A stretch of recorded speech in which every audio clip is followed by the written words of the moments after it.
3. Agape, or Christian love. The Gospel according to St. John opens as follows.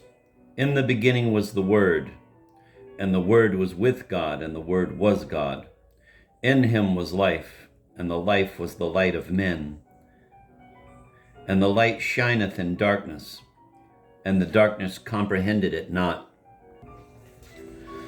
This might seem to be another expression of the eternal and relentless dualism according to which terrestrial night and transcendent day are irrevocably hostile to one another. But no, the gospel continues. And the Word was made flesh and dwelt among us, and we beheld his glory, the glory as of the only begotten of the Father, full of grace and truth. The incarnation of the Word in the world and of light and darkness is the astounding event whereby we are delivered from the woe of being alive.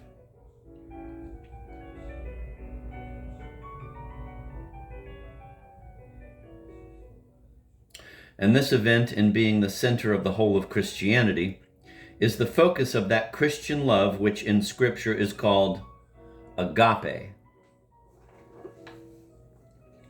The event is unique and not to be believed naturally. That the incarnation occurred is the radical negation of every kind of religion. The ultimate offense not only to our reason, which is unable to countenance the absurd running together of the infinite and the finite, but also and especially to any natural religious disposition.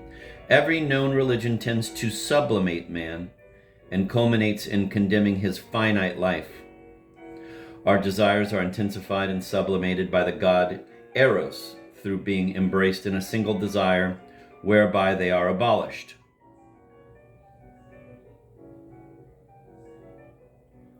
The final goal of the process is to attain what is not life, the death of the body. Night and day being incompatible and men being deemed creatures of night, men can only achieve salvation by ceasing to be, by being lost in the bosom of the divine. But in Christianity, thanks to its dogma of the incarnation of the Christ in Jesus, this process is completely inverted. Death, from being the last term, is become the first condition. What the gospel calls dying to self is the beginning of a new life already here below. Not the soul's flight out of the world, but its return in force into the midst of the world.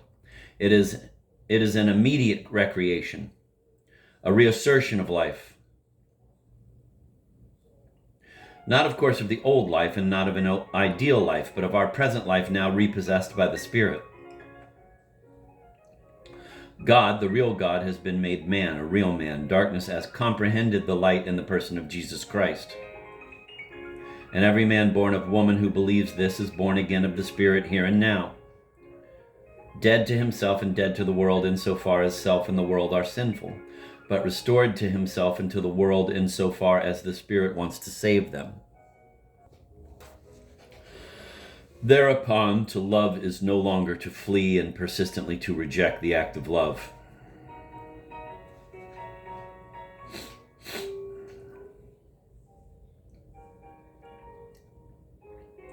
Love now still begins beyond death, but from that beyond it returns to life.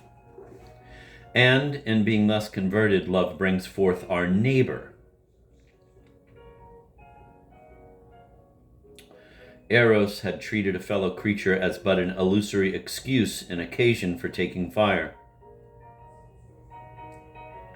And forthwith this creature had had to be given up, for the intention was ever to burn more fiercely, to burn to death. Individual beings were but so many defects and eclipsings of the one and only being. And as such, none was susceptible of being really loved.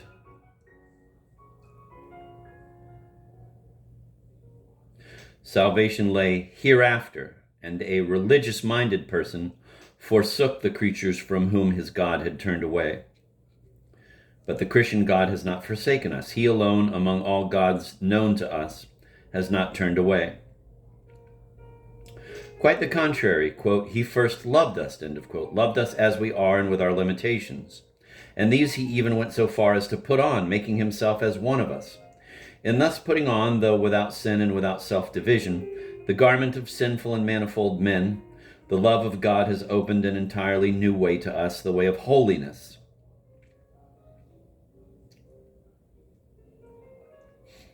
And the way is the contrary of the sublimation that had been an illusory flight out of the concreteness of life.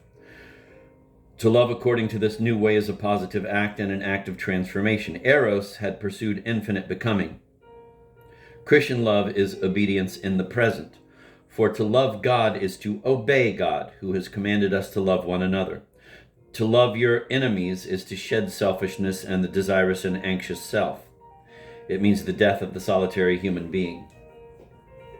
But it also means the birth of our neighbor. In reply to the ironical question, "Who is my neighbor?"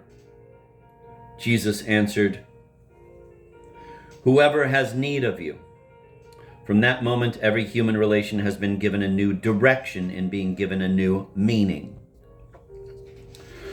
The symbol of love is no longer the infinite passion of a soul in quest of light, but the marriage of Christ and the church. And in this way, human love itself has been transformed, whereas, according to the doctrines of mystical paganism, human love was sublimated so thoroughly as to be made into a god even while it was being dedicated to death. Christianity has restored human love to its proper status, and in this status has hallowed it by means of marriage. Such a love, being understood according to the image of Christ's love for his church, Ephesians verse 25, is able to be truly mutual.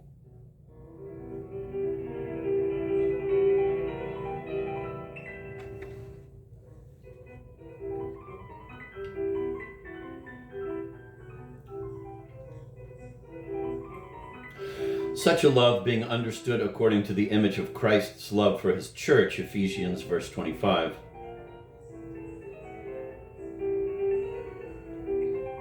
is able to be truly mutual. For its object, from having been the actual notion of love and the exquisite and fatal branding of love, quote, "It is better," end of quote, St. Paul says, quote, "to marry than to burn," end of quote, has become the other as he or she really is. And in spite of the hindrance of sin, human love is a happy love.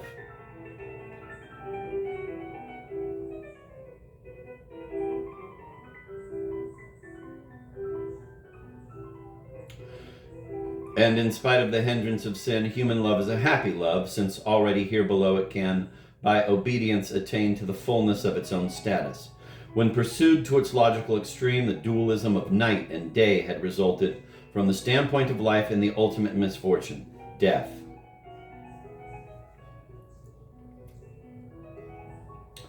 Christianity is a fatal misfortune only for the man who is parted from God.